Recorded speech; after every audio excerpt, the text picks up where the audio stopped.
आप सुन रहे हैं बायोकेमिस्ट्री चैनल में आसिम अंसारी को। अगर आपको हमारी वीडियो पसंद आए तो प्लीज़ इस चैनल को सब्सक्राइब करें और साथ हर नई वीडियो के नोटिफिकेशन के लिए बेल के निशान को क्लिक करें। आज का हमारा सवाल है मॉलिक्यूलर मास और फार्मूला मास। तो पहले हम देखते हैं मॉलिक्यूलर मास क्या है।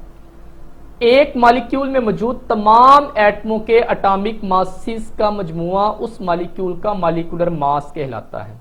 एक मॉलिक्यूल में मौजूद तमाम एटमों के एटॉमिक मासेस का मजमुआ उस मॉलिक्यूल का मॉलिक्यूलर मास कहलाता है। मिसाल के तौर पे वाटर H2O पानी का मॉलिक्यूलर मास 18 AMU, जबकि कार्बन डाइऑक्साइड का मॉलिक्यूलर मास कितना है जी 44 AMU है। आगे हम देखते हैं फार्मूला मास। आयनिक कंपाउंड्स के एक फार्मूला यूनिट में मौजूद तमाम एलिमेंट्स के एटॉमिक मासेस के मजमुए को फार्मूला मास कहा जाता है। यहां पे एक बात आपने याद रखनी है कि जो मॉलिक्यूल होते हैं मॉलिक्यूल के मासेस को मॉलिक्यूलर मास कहा जाता है, लेकिन जो आयनिक कंपाउंड्स हैं इनके फार्मूला यूनिट्स होते हैं, इनके मासेस को हमने क्या कहना है, फार्मूला मास कहना है। मिसाल के तौर पे देखें सोडियम क्लोराइड NaCl एक आयनिक कंपाउंड है, तो लिहाजा इसका मास फार्मूला मास होगा और वो होता है कितने 58.5 AMU। और कैल्शियम कार्बोनेट CaCO3 का फार्मूला मास 100 AMU है। अब हम देखेंगे मॉलिक्यूलर मास और फार्मूला मास मालूम करने का तरीका क्या है। तो यहां मिसाल के तौर पे देखते हैं कि नाइट्रिक एसिड का आपने मॉलिक्यूलर मास मालूम करना है। तो नाइट्रिक एसिड का मॉलिक्यूलर मास मालूम करने से पहले आपको नाइट्रिक एसिड का मॉलिक्यूलर फार्मूला आना चाहिए। तो नाइट्रिक एसिड का मॉलिक्यूलर फार्मूला HNO3 है। तो हम देखेंगे कि HNO3 के अंदर कौन कौन से एटम्स पाए जाते हैं। इसके अंदर हाइड्रोजन का एक एटम है, नाइट्रोजन का एक एटम है, ऑक्सीजन के यहाँ पे 3 एटम्स हैं। तो इन तमाम एटम्स के एटॉमिक मासेस का भी आपको इल्म होना चाहिए। हाइड्रोजन का एटॉमिक मास 1 AMU है, नाइट्रोजन का एटॉमिक मास जो है वो 14 AMU है। इसी तरह आगे हमारे पास है ऑक्सीजन। ऑक्सीजन का जो एटॉमिक मास है वो 16 AMU होता है। ऑक्सीजन का एटॉमिक मास कितना है 16 AMU है।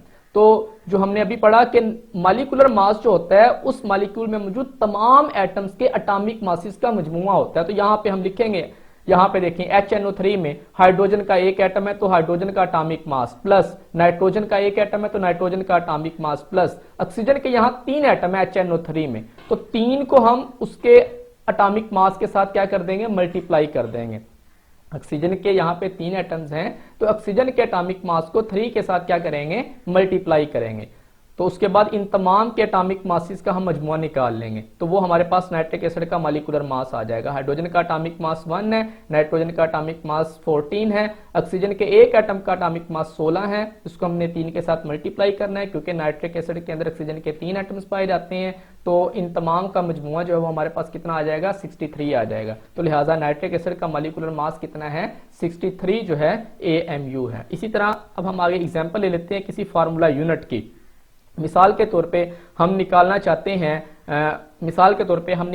हैं पोटाशियम सल्फेट का फार्मूला मास। तो पोटाशियम सल्फेट का फार्मूला मास निकालने से पहले आपको पोटाशियम सल्फेट का फार्मूला यूनिट पता होना चाहिए। तो पोटाशियम सल्फेट का फार्मूला यूनिट जो है K2SO4 है।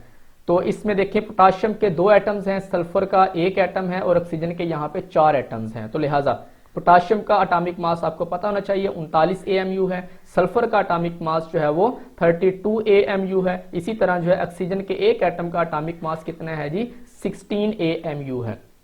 तो आगे हमने पोटाशियम सल्फेट का फार्मूला मास मालूम करना है। तो फार्मूला मास मालूम करने के लिए उस फार्मूला यूनिट में मौजूद जितने भी एटम्स होते हैं उन तमाम के एटॉमिक मासेस का हम मजमुआ ले लेते हैं। तो K2SO4 में पोटाशियम सल्फेट में पोटाशियम के 2 एटम्स हैं, तो लिहाजा पोटाशियम के एटॉमिक मास को 2 के साथ मल्टीप्लाई कर देंगे। इसी तरह सल्फर का एक एटम है और उसका एटॉमिक मास 32 है, ऑक्सीजन के 4 एटम हैं, तो लिहाजा ऑक्सीजन का एटॉमिक मास जो 16 है उसको आपने 4 के साथ मल्टीप्लाई कर देना है। तो लिहाजा इन सब का हमने सम निकाल लेना है, पोटाशियम सल्फेट का वो फार्मूला मास हो जाएगा। जिस तरह 39 को 2 के साथ आपने मल्टीप्लाई करना 78 आ जाएगा, 32 यहाँ पे आ गया सल्फर का, ऑक्सीजन के एक एटम का 16 है तो 4 का कितना हो जाएगा 64, इन सब का सम निकालें 174। तो 174 ये पोटाशियम सल्फेट का फार्मूला मास है।